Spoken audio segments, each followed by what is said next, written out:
જે દિવસે કાઢીએ ને અમે સર, એ દિવસે તો એ બોલી જ નથી એમ. એનો પરિવાર અમારો ખૂબ આભાર માનતો. અને જ્યારે જ્યારે મળે ને ત્યારે હું ખુશ થાય, ત્યારે બોલાવે એમને, સાહેબ મને જીવતો બચાવ્યો તમે. હવે સાહેબ હું જિંદગીમાં આવું પગલું નહીં ભરું, આવું કહેતા હોય. બસ લોકોને જેટલા દિવસ શરીરમાં તાકાત છે ને એટલા દિવસ તો આ જ કરીશ, ભલે ગમે તે પોસ્ટ ઉપર જતો. રોજબરોજની ભાગદોડની જિંદગીને પાછળ મૂકી આજે રિપોર્ટિંગ કરવા માટે હું બનાસકાંઠાના થરાદ વિસ્તારમાં હતો. સામાન્ય રીતે પત્રકારિતાના ક્ષેત્રમાં અવનવા લોકોને મળવાનું થતું હોય છે, પણ આજે એક એવા વ્યક્તિ સાથે મારી મુલાકાત થઈ જેમનું કામ જોઈ ઈશ્વર પણ કહેતો હશે, વાહ. હા, વિરમભાઈ બોલું, થરાદ ફાયર બ્રિગેડથી. કઈ જગ્યાએ?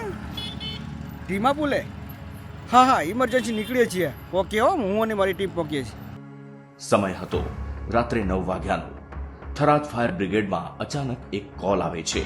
થરાદ પાસે નર્મદા મુખ્ય કેનાલમાં કોઈ વ્યક્તિના ડૂબી જવાનો કોલ હતો.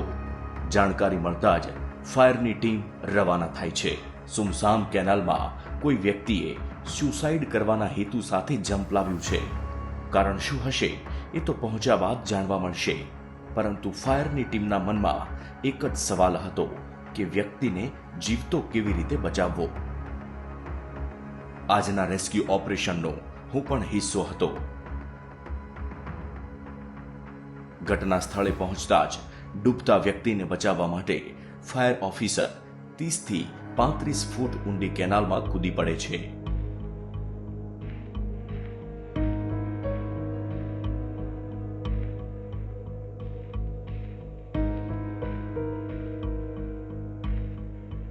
અજાણ્યા ઈસમને અથાગ પ્રયાસો બાદ જીવતો બચાવી લેવાય છે.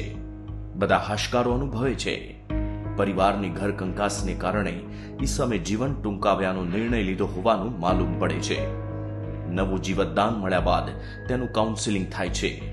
ફાયરની ટીમે ન માત્ર વ્યક્તિનો જીવ બચાવ્યો, પરંતુ જીવન કેટલું કિંમતી છે, દરેક સમસ્યાનું સમાધાન હોય છે જેવી બાબતો એના ગળે પણ ઉતારી અને ફરીથી નવા જીવનની શરૂઆત કરવા એને માનસિક રીતે બેઠો કર્યો.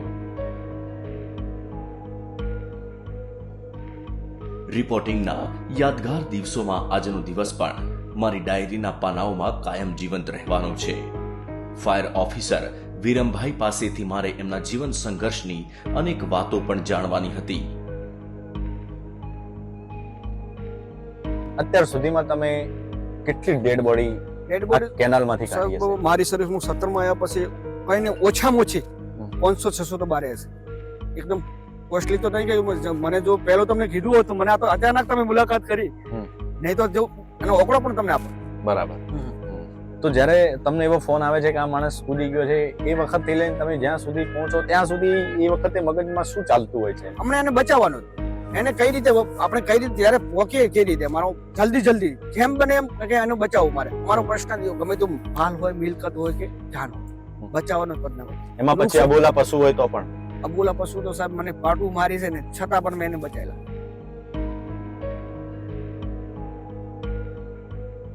જીવતા માણસને તમે જ્યારે બહાર કાઢો છો અને બચી જાય પછી એવા કોઈ એમના તરફથી એવા કોઈ શબ્દો હોય છે આભાર માનતા, અથવા એવા કોઈ લોકો તમને સામાન્ય જીવનમાં ક્યારે સામે મળે છે ખરી? એવા લોકો કોઈ દિવસ જે દિવસે કાઢીએ ને અમે સર, એ દિવસે તો એ બોલી જ નથી એમ.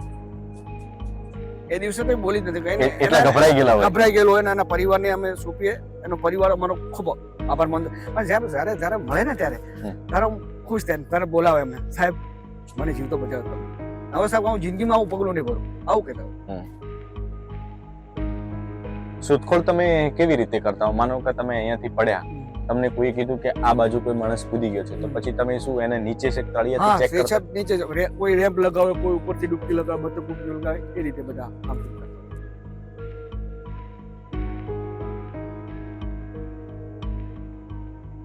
પછી બહાર લાયા કોઈ માણસ એવું લાગે કે આ બચી જવાની સંભાવના છે, તો પછી તમે એને પ્રાથમિક શું કરો? પહેલો તો સર પેલો 108 ને કોલ કરી 108 ને કોલ કરી 108 ને કોલ કરી દઈએ. પછી એને ઊંધું સુવડાવીએ, પછી પાછા તેમને ધીરે ધીરે પ્રેશર આપીએ. જો પાણી હોય તો મારી મળે. મોટા ભાગના કેવા કારણો વાળા લોકો હોય છે જે આમાં કૂદી જતા હોય છે? સબ ઘરકંકાસ મોસ્ટ ઓફ.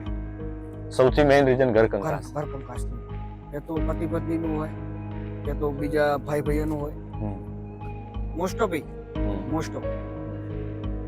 બીજા પણ હોય છે એ યુવાનો બધા પ્રેમી પક્ષીનો પણ મુખ્ય નર્મદા કેનાલ છે કાકરાપાલથી નીકળે ને એ રાજસ્થાન સુધી જાય એમાં આખો થરાદનો પટ્ટો પણ આવે. પટ્ટો હોય મારે મોસ્ટ ઓફ બોલ જ કેનાલ ના હોય છે. કેનાલ સાથે તમારે એક ગાઢ મિત્રતા થઈ ગઈ એવું નથી લાગતું તમને? સાહેબ મેને કેનાલ બહુ દુઃખ લાગે. મિત્રતા થઈ ગઈ છે પણ સાહેબ આ કોકનો લાલ ખોવે છે, કોકનો પતિ ખોવે છે, કોકનો દીકરો ખોવે છે, તારે થોડું દુઃખ લાગે છે. એ દિવસે સાહેબ ખાવાનું પણ ઓછું ભાવે છે. ને ઈશ્વરના ચરણોમાં એવી પ્રાર્થના કે તમે આ જ રીતે લોકોને જેટલી તમે ડેડ બોડી કાઢી છે આવનારા વર્ષમાં ઈશ્વર ના કરે કે લોકો આવું કરે પણ તો પણ જો લોકો આવું કરે છે ને આવી ઘટનાઓ બને તો તમે વધારેમાં વધારે જીવતા લોકોને બહાર કાઢો. બસ સાહેબ આ આશીર્વાદ બન્યા રહે જીવતા. Thank you so much. દોસ્તો, આજનું રિપોર્ટિંગ મારા માટે ખૂબ માહિતીસભર અને યાદગાર રહેવાનું હતું. વિરમભાઈ જેવા અનેક લોકો આપણી વચ્ચે છે જેમના માન સન્માનની જવાબદારી પણ સમાજની છે. લોકો લાખો કરોડો કમાતા હશે પરંતુ આ ગર્વ ગુજરાતી વિરમ તો કરોડો દુઆઓ કમાય છે.